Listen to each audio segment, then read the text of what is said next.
In this episode of In the Layers, we are going to be going through my Photoshop file of Marco Reus, and I'm going to show you how I went from this to this. So starting off from obviously a pre-cut image, I apply a camera raw filter, which I use on the majority of my designs. It's mainly reducing contrast, highlights, bringing up the shadows and increasing the whites, adding a bit of texture, clarity, bringing the vibrance up, but also bringing the saturation down as well. So the first thing we did was I wanted to darken certain areas. I wanted to make more of the left side a lot darker. So we use an exposure layer and then just masked around where the shadows are, especially around the face there, and done this side of his body. I then added another exposure layer, just because if you turn the exposure down too much, it's harder to edit going further forward. So I just added another exposure layer up here and just went over other areas that I wanted to darken a bit more. I then used the soft brush tool. The flow was set at around 10, maybe 8%, so I could, with the mouse, because my trackpad wasn't working, just go over certain areas to make them even darker. I then added a gradient map.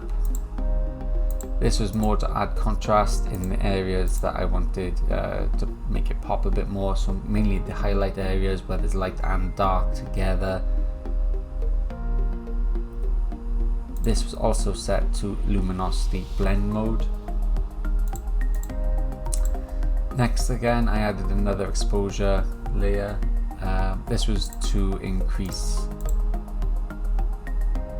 the highlights in certain areas where the light is coming obviously from this direction.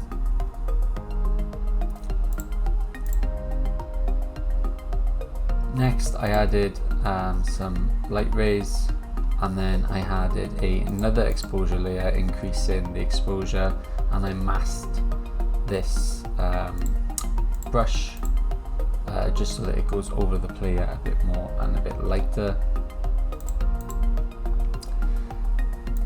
We've also got a color lookup. I think this is crisp warm, which is a default lookup file for Photoshop.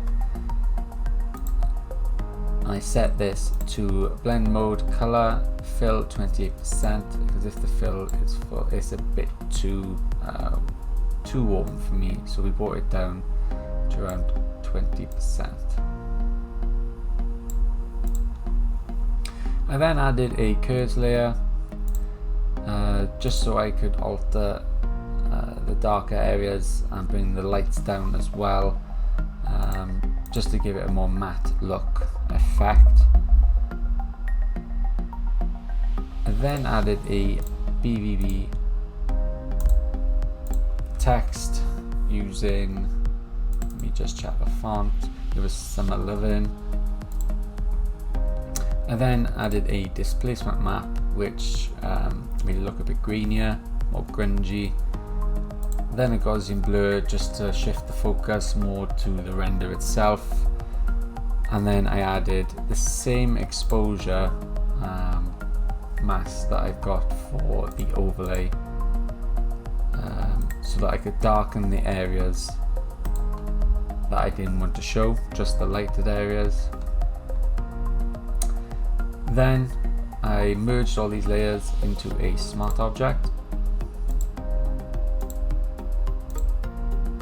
and the first camera raw filter I did here was just altering some of the yellows and some of the darker areas.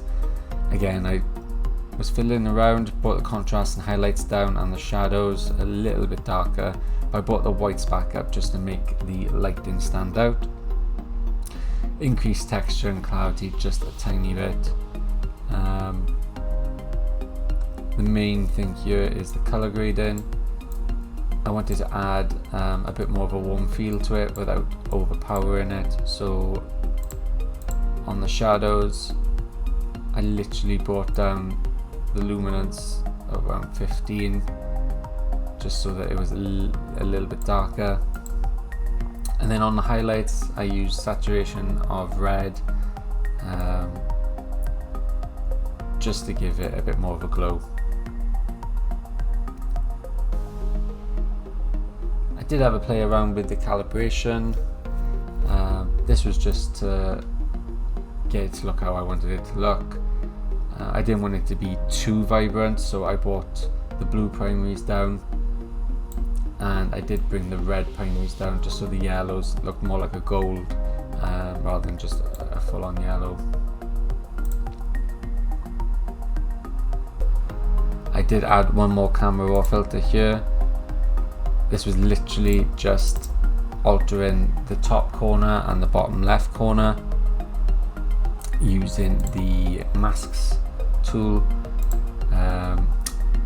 I drew over the side over here, if it lets me show you.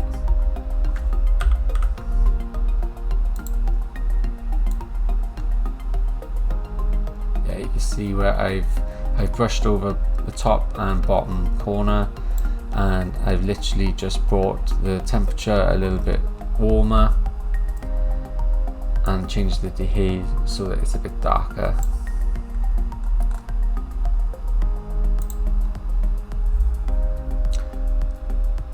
And that is how I went from this